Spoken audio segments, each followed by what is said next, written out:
Lagot na, matindi to, finish na.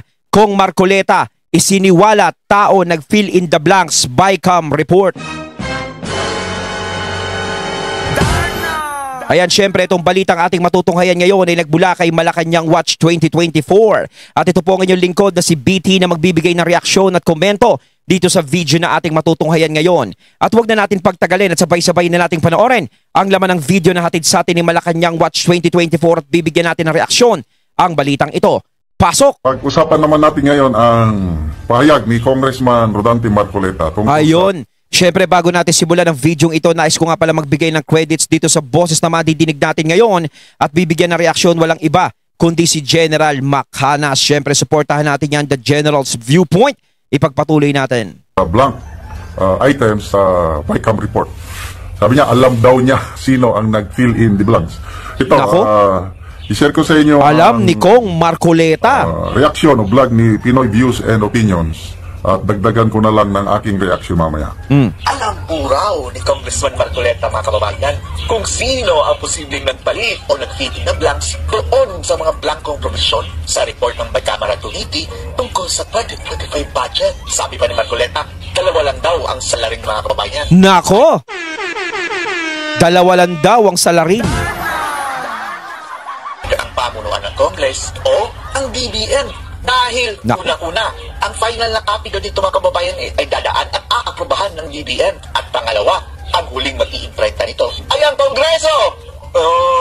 At sabi pa nga dito sa diskusyon ni Marcoleta, mga kababayan, ay posibleng isa o dalawang tao lang ang nagdesisyon kung ano ang i-fill in the blanks nila. Oo, hindi pa pwedeng isang tao lang yan o dalawa. Marami yan. Diba? Itong pinasabog ni Marcoleta, mga kababayan, panoorin ko natin. Pero dalawa lang ang pwedeng magpalit. Dalawa lang ang pwedeng magpalit. Dalawa lang kasi ang pwedeng... Kumbaga yung dalawang klase lang yun. Yung House of Representatives, sapagkat sila yung magpiprint. Sila pambalos-los, mga kababayan, ang magpiprint niyan. Kung hindi sa House, DBM. pag na-print yun, dadalhin sa record section ng Malacanang, i-receive. I-receive. Pero bago i-print, mga kababayan, susuriin din yan ng DBM. Maaring isang tao lang ang nag-decision yan. Pwede. Mayroong ganyan. Maaaring isang tao lang ang nag-desisyon. Sino ba sa kanila, mga kababayan? Isang tao. Lakas nun. Isa o dalawa. Tatlo. Pagkaalam natin, mga kababayan, yung isang tao sa Kongreso, tumakbo na. Nasibak na sa pwesto, mga kababayan. Nandito pa ba yun? Yung isa? Buwaya? Parang ano siya, sakripisyong tupa na. Mga kababayan, sana nandito pa. Totoong may blanco. Ang pinagbabasihan ko dito, Jen Nelson, Kuya Benny, ay yung kopya na pinadala sa akin. Yun. Kasi Pati si Marcoleta, mga kababayan, umami. Pati si Kong Marcoleta, mayroong ang kopya. members ng Congress ay mabibigyan ng BICAM. Ano ulit ang sabi ni BBM? He is lying! Budol! Anong lying? Lahat na pinumpirma na mayroong blanco. Doon sa sinabi kasi ni PBBM, napakahirap kasi sinasabi niyang he is lying. Lying. Kumbaga lahat sila naglalying. Ang hirap kasi, ang daming nagpapatunay. No? Bukod kay PRRD tsaka kay Kong Ungab, ang daming nagpapatunay na talagang may mga blanco. Ang pinag-uusapan dito, bakit pinirmahan kung alam nyong blanco? 'Di ba? Kahit naman saan hindi ka pwedeng pumirma na lang basta-basta ng may blanco. Lalong-lalo na nga yan, sinasabi ko nga, lalong-lalo na pera ng taong bayan ang pinag-uusapan. Ikaw ang lying, BBM? Kasi kinakailangan i-ratify yun. Plenary lang ang magra-ratify. Ngayon, Plenary lang ang magra-ratify, ha?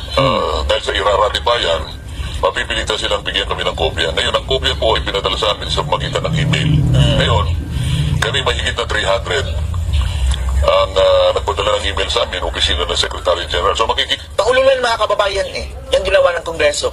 Dahil alam nyo, minutes before niratify yung proposed budget, mga kababayan, at saka pa nila isinend sa email sa bawat kongresista. So paano na yan ma-review? At ito naman mga julul na kongresista, mga kababayan, ang the way na pagpasa nila sa budget na iyon ay nay. Yung sa boses lang, mga kababayan, na voting, less than 1 hour, mga kababayan, sabi ni Marcoleta, yung nagtitirang panahon niya para i-review ang budget bago ito pagbotohan. Pero na libo-libong pages yun.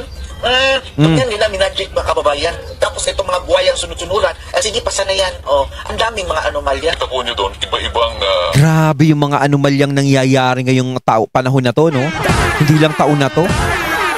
Napakahaba pa nitong titiisin natin. No, kahit sabihin mong ilang taon pa.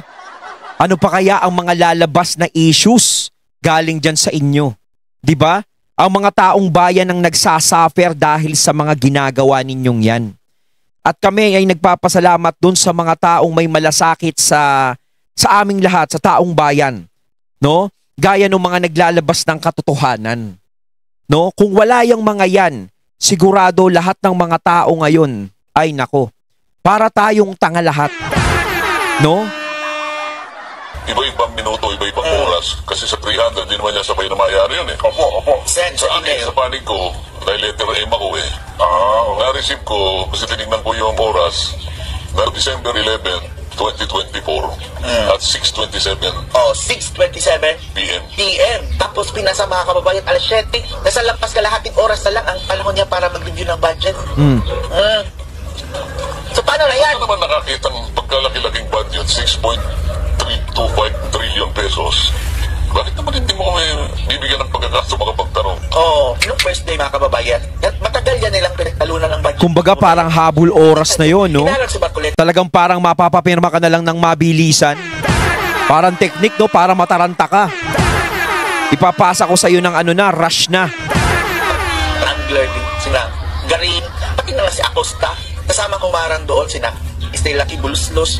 Inarangan si Marcoleta mga kababayan para hindi makapagtanong. Ayaw po nila akong bigyan ng pagkakataong makapagtanong. 2 batalyon ang nahanay ko bago ako makarating. Hinaran. Talagang ang daming kalaban ni Kong Marcoleta sa Kongreso, no? Talagang ang dami talaga.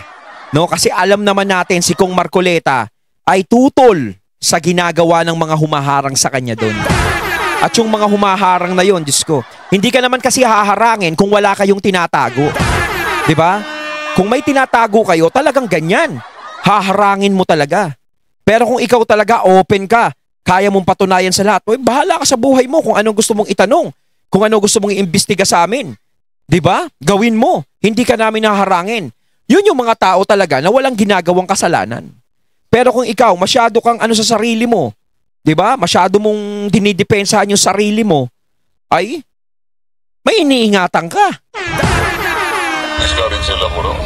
Huwag kayo magtanong. Okay, kung talaga mapilit ka na magtanong, humingi ka muna ng paano muna kayo daw ng permiso mula sa ating majority leader.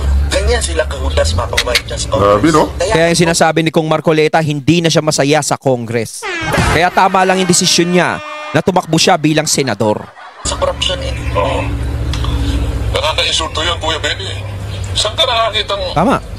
Meron ba tayong regulasyon na kapag magtatanong ay isa sa amin, kailangan humingi ng permiso sa majority leader?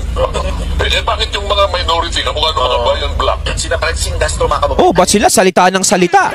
Diba? Kahit hindi kinakausap, hirit sila ng hirit eh. Hindi tayo pwede silang magpalistar. Pero hindi na tayo magtataka talaga kung bakit hinaharang yung mga katulad ni Kong Marcoleta.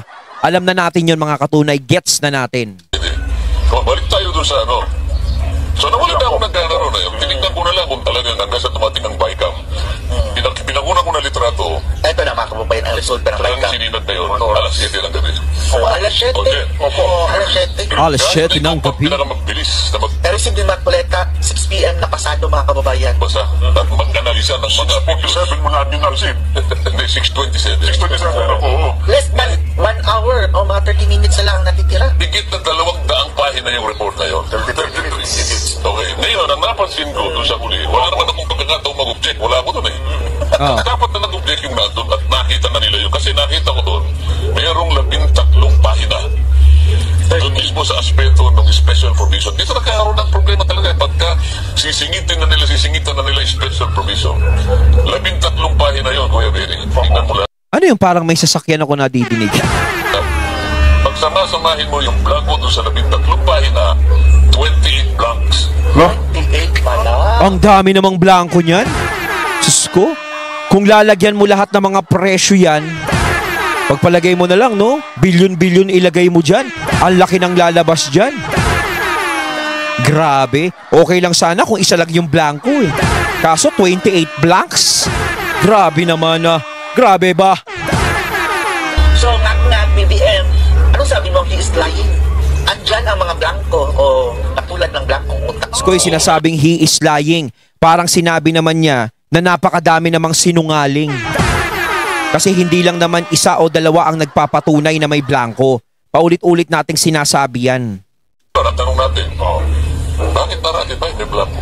Wala na gusto. At saka yung Malamang mga kababayan hindi nakita.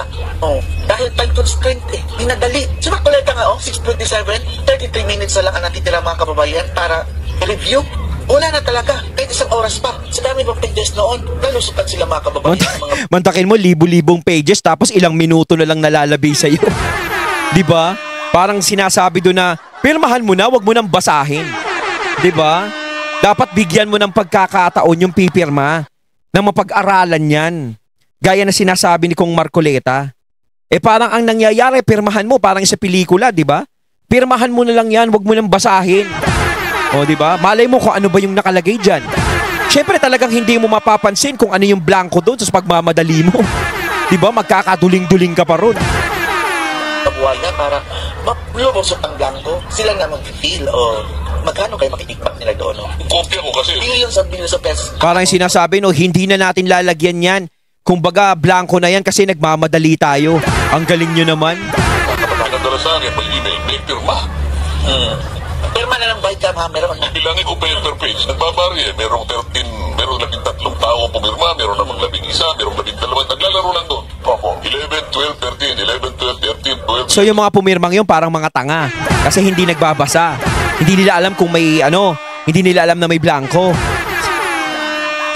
Sa mga tweet, higit sa 10. Kasi parang nakakalito ihalo mo yan sa may ihalo mo yan doon sa hindi blanco tapos may blanco.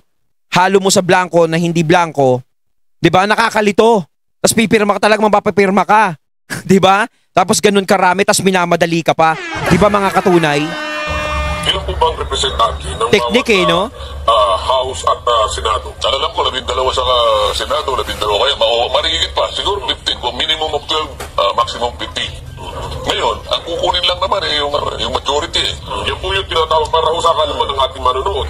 Yan po yung tinatawag na BICAM na meron pong representative galing sa Congress at meron ding galing sa Senate at sila po yung magbubuo niyang BICAM report na yan. To the good Congressman Marcoleta, dalawa lang ang posibleng gumalaw noon. Taga House of Representatives or doon taga DBM, Department of Budget and Management. Diyan nanggagaling ang nag-fill in the blanks na pwede isa So, o dalawang tao lang ang gumawa. Kayo mga katunay, sino sa tingin nyo? No, sa dalawa, no? Doon sa presidente o doon sa kongreso? Alin doon sa dalawang yon? Comment lang kayo sa comment box mga katunay, syempre. Parang ang gandang pag-usapan yan. So at least, inamin na ni Congresswoman Stella Kimbo na meron ng blank item. Na may blanco. Tapos yung paliwanag niya na authorized daw ang technical staff ng Congress na mag-fill in the blanks. Kasi yun daw ang nakalagay sa provision. So, parang ganon?